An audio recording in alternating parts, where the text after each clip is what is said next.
দর্শক, আমরা যেতে চাই চাকসু নির্বাচনের খবর জানার জন্য চট্টগ্রাম বিশ্ববিদ্যালয়। সেখান থেকে আমাদের সহকর্মী শাহিদুজ্জামান সাকিব যুক্ত হয়েছেন। সাকিব, ঘণ্টাখানিক চলবে আমরা জানি এই নির্বাচনের ভোট গ্রহণ। শেষ মুহূর্তে এসে ভোটারের উপস্থিতি এখনো আগের মতো আছে কিনা অনেক বেশি, নাকি কিছুটা কমে এসেছে, কি দেখছেন?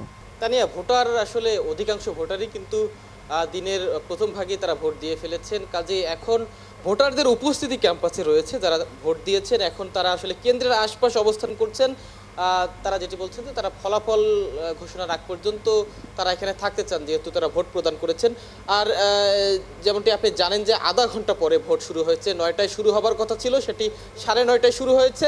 নির্বাচন কমিশনের কাছে আমাদের প্রশ্ন ছিল যে এই আধা ঘন্টা দেরি করা হয়েছে, সেটি পরবর্তীতে বাড়ানো হবে কিনা, অর্থাৎ 4টায় যে ভোট গ্রহণ শেষ হবার কথা সেটি 4টা থেকে কিছুটা বাড়তি সময় দেওয়া হবে কিনা। তবে তারা তেমন কোনো চিন্তা ভাবনা এখনো করছেন না। যেটি বলেছেন যে আধা ঘন্টা যেটি দেরি হয়েছে সেটি আসলে সার্বিক প্রস্তুতির জন্যই মূলত, এবং সবগুলো কেন্দ্রেও সেই দেরিটি হয়নি, কয়েকটি কেন্দ্রে মাত্র হয়েছে। কাজেই তারা এখন পর্যন্ত সেই ধরনের কোনো চিন্তা ভাবনা করেনি।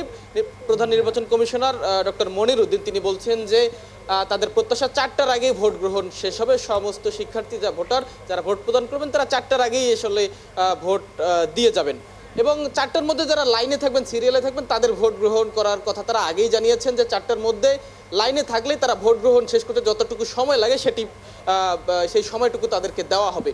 এখন পর্যন্ত ভোট গ্রহণ কত শতাংশ পড়লো সেটি আমাদের কেউ আসলে জানাতে পারেনি। আনুষ্ঠানিকভাবে তারা আসলে 4টার পরে আমাদেরকে জানাবেন বলে এখন পর্যন্ত আমরা জানি। ভোটাররা এখনো কেন্দ্রের আশপাশে রয়েছেন। আমরা চাকসু ভবনের সামনে রয়েছি। এই চাকসু ভবনের আশপাশেও কিন্তু ভোটারদের ব্যাপক উপস্থিতি রয়েছে। তারা ভোট প্রদান করে এখানে বেশ উৎসবমুখর পরিবেশেই আসলে অবস্থান করছেন। ফলাফল নিশ্চয়ই সেই উৎসবমুখর পরিবেশ আরও কিছুটা সময় বজায় থাকবে। নিশ্চয়ই সেই খবর নিয়ে আপনি পরবর্তীতে আবারও যুক্ত হবেন শাহিদুজ্জামান সাকিব। ধন্যবাদ আপনাকে এখনকার মতো। দর্শক, সহকর্মী শাহিদুজ্জামান সাকিব ছিলেন চট্টগ্রাম বিশ্ববিদ্যালয়ের চাকসু নির্বাচনের নানা খবরাখবর।